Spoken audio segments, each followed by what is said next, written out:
लेकिन जब भारतीय जनता पार्टी की सरकार आई तो भारतीय जनता पार्टी की सरकार ने आतंकवादियों और माफियाओं के प्रति जो सख्ती के साथ कार्रवाई की, सबसे पहला कदम उठाया था 86 लाख किसानों का 36,000 करोड़ रुपए का कर्ज माफी का कार्यक्रम। और आपके बाराबंकी जनपद के भी हजारों किसान इससे लाभान्वित हुए थे। आपको मैं बताना चाहता हूं कि 1,21,800 से अधिक किसानों का अकेले बाराबंकी जनपद के अंदर कर्ज माफ हुआ। और यही नहीं, 5,45,000 से अधिक किसान आज वर्तमान में प्रधानमंत्री किसान सम्मान निधि का लाभ अकेले बाराबंकी के अंदर प्राप्त कर रहे हैं। और ये बहनों, भारतीय जनता पार्टी की प्रदेश की सरकार का पहला निर्णय अन्नदाता किसानों के सम्मान के लिए था और दूसरा निर्णय बेटियों की सुरक्षा के लिए एंटी रोमियो स्क्वाड के गठन का भी था। तीसरा निर्णय सरकार का अवैध कारखानों को बंद करने का था। लेकिन हमने निर्णय भी लिया कि हम गौ माता को कटने नहीं देंगे, लेकिन अन्नदाता किसानों की फसल को भी नष्ट नहीं होने देंगे। हमने जगह जगह गौशालाएं खोली और अभी सरकार की मंशा है एक ऐसा पुख्ता इंतजाम करने का जिससे अन्नदाता किसान की फसल को भी नुकसान न हो, लेकिन गौ माता की रक्षा और उनकी सुरक्षा संरक्षण की भी उचित व्यवस्था हो। सरकार सारे कार्य कर रही है। भाइयों बहनों, 2017 के पहले आस्था का प्लान होता था, न जन्माष्टमी न शिवरात्रि, दीपावली और होली के पहले भी कोई बड़े आयोजन नहीं हो पाते थे। कर्फ्यू लग जाता था, बिजली नहीं आती थी। आज तो आपको बिजली मिल रही होगी ना। आज बाराबंकी में बिजली मिलती है, मिलती है। 2017 के पहले भी मिलती थी क्या? 2017 के पहले बिजली की भी जाति और मजहब हुआ करता था। याद करिए, ईद और मुहर्रम रहता था तो बिजली आएगी, और होली और दीपावली रहेगी तो बिजली नहीं आएगी। यही होता था ना। लेकिन आज तो बिजली, सबको बिजली, पर्याप्त बिजली, निर्बाध बिजली। साकेंद्र जी ने जहां जहां का वहां बिजली लग गई, उपेंद्र जी ने जहां जहां का वहां बिजली पहुंच गई। हर गरीब को फ्री में बिजली के कनेक्शन भी दिए गए और हर गरीब को फ्री में रसोई गैस के सिलेंडर भी उपलब्ध करवाए गए। भाइयों बहनों, हमारा नारा है सबका साथ सबके विकास का। कोरोना कालखंड में भी आपने देखा होगा, कोरोना के दौरान आप देख रहे हैं ना, कोरोना ने सबको टेस्ट, फ्री उपचार, सबको वैक्सीन, फ्री में वैक्सीन। कितने लोगों ने वैक्सीन ले ली है? बाराबंकी में बताइए, कुर्सी में विधानसभा क्षेत्र में कितने लोगों ने वैक्सीन ले ली है? टीका, कोरोना का टीका कितने लोगों ने लिया है? सब लोगों ने ले लिया है। भाइयों बहनों, आपने टीका लिया, ये कोरोना की वैक्सीन का परिणाम है कि तीसरी वेव नहीं आ पाई।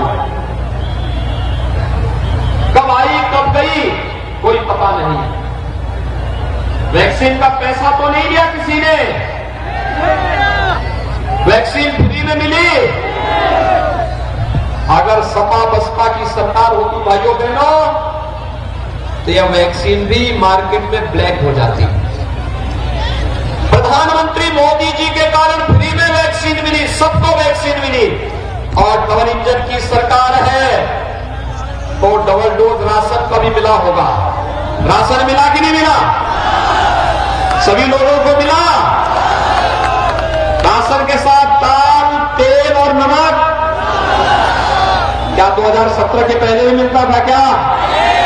भाइयों बहनों, 2017 के पहले यही पैसा जो विकास का पैसा है, गरीब कल्याण का है, गरीबों के लिए मकान का है, बिजली का है, वैक्सीन का है, यही पैसा इनके इत्र वाले मित्र के घर में चला जाता था।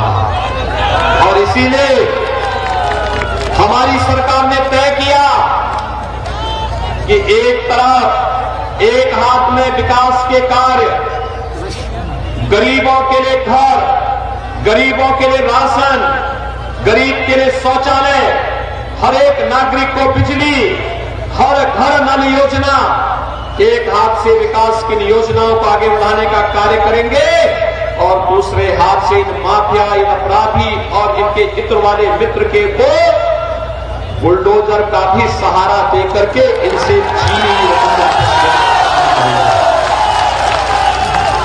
उत्तर प्रदेश सरकार का बुलडोजर का उपयोग आप देख रहे होंगे ना।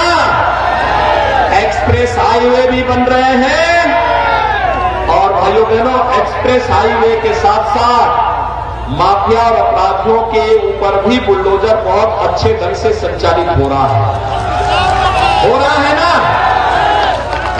समाजवादी पार्टी के नेताओं से, बसपा के नेताओं से, कांग्रेस के नेताओं से पूछिए कि तुमने क्या किया विकास का।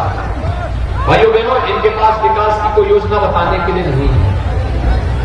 समाजवादी पार्टी का एक बहुत बड़ा नेता था, वो मुझसे एक दिन बहस करने लग गया। उसने कहा कि साहब, आप लोगों ने मेडिकल कॉलेज बनाए होंगे, हाईवे बनाए होंगे, एक्सप्रेस वे बनाए होंगे, गरीबों को बिजली दी होगी, लेकिन हमने भी विकास कराया। मैंने कहा कौन विकास, मुझे बताओ कोई एक विकास। उन्होंने कहा एक विकास अगर बता देंगे तो। मैंने कहा बताओ दो। उन्होंने कहा हम भी बताते हैं। और छलना क्यों बोला मुझसे? कहता है कि आप अयोध्या बना रहे हैं तो ये तो वैसे ही बन जाता है। अयोध्या को हम सबसे सुंदर नगरी बना रहे हैं। भाइयों बहनों, वृंदावन, बरसाना और मथुरा को संवार रहे हैं। काशी विश्वनाथ धाम दुनिया के सामने प्रधानमंत्री जी के कर कमलों से प्रस्तुत हो चुका है। और भाइयों बहनों, हर तीर्थ के लिए यहां तक कि लोधेश्वर महादेव के मंदिर के सुंदरीकरण के लिए भी हम लोगों ने धनराशि की व्यवस्था की। लेकिन जब मैंने सपा के नेता से पूछा कौन तुमने काम किया बताओ तो उसने कहा हमने भी काम किया। मैंने कहा क्या? उसने कहा देखिए हर जगह दिखाई देता। मैंने कहा कहां? कहा हमने कब्रिस्तान की बाउंड्री वाल में बनाई। क्या काम किया उन्होंने? क्या काम किया था? कब्रिस्तान की बाउंड्री। तो जब कब्रिस्तान की बाउंड्री बनाएंगे तो वोट भी उनसे क्या कहने की आवश्यकता है? वोट भी वहीं से लीजिए, वोट भी कब्रिस्तान की बाउंड्री से ही लेने की आवश्यकता है। भारतीय जनता पार्टी की डबल इंजन की सरकार ने तो भाइयों बहनों प्रदेश के अंदर 700 धामों के सुंदरीकरण और पुनर्निर्माण का काम किया है। और हमने तय किया है मुख्यमंत्री पर्यटन संवर्धन योजना के अंतर्गत हर विधानसभा क्षेत्र के प्रमुख तीर्थों का विकास करेंगे, मंदिरों का पुनरुद्धार करेंगे और पुरोहित कल्याण बोर्ड बना करके हर पुजारी, हर वरिष्ठ संत का सम्मान करने और उनकी व्यवस्थित योजना को आगे बढ़ाने का काम भी करेंगे। समाजवादी पार्टी की सरकार के समय वृद्धजनों, विधवा महिलाओं, दिव्यांगजनों की पेंशन बंद कर दी गई।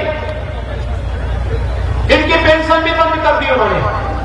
भाइयों बहनों, हम लोग 1 करोड़ वृद्धजनों को, विधवा महिलाओं को, दिव्यांगजनों को 12,000 रुपये सालाना पेंशन दे रहे हैं। तो 15 करोड़ गरीबों को कोरोना कालखंड में 2-2 बार फ्री में राशन की सुविधा भी उपलब्ध करवाने का कार्य डबल इंजन की सरकार कर रही है।